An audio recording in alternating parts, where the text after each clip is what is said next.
For users new to Windows 7, the most significant changes that you'll recognize involve the Start button and the Taskbar.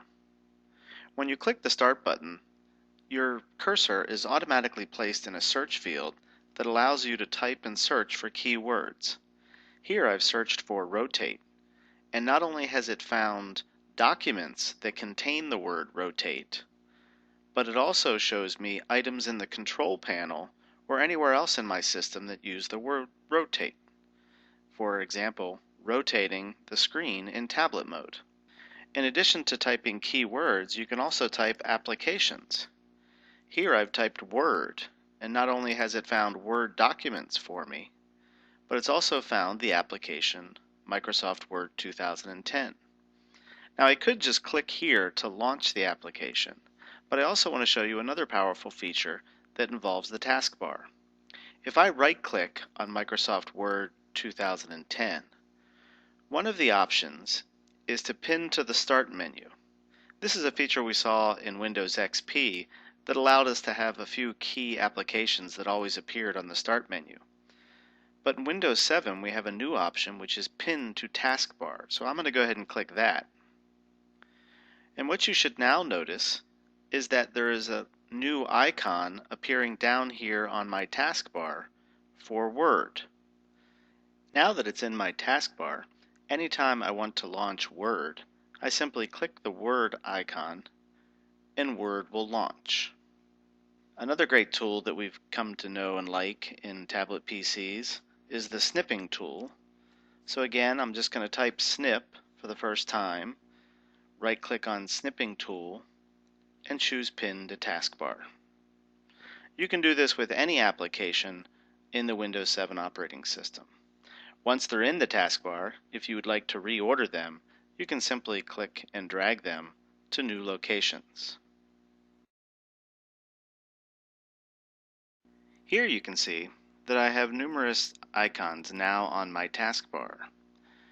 However, they all don't look the same.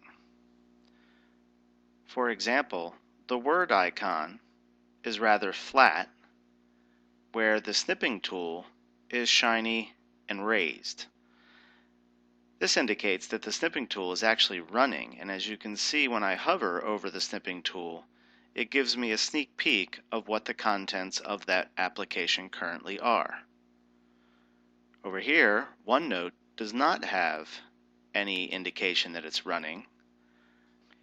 As I hover over the Adobe icon, you can see that there are two small windows represented because there are two separate instances of Acrobat running.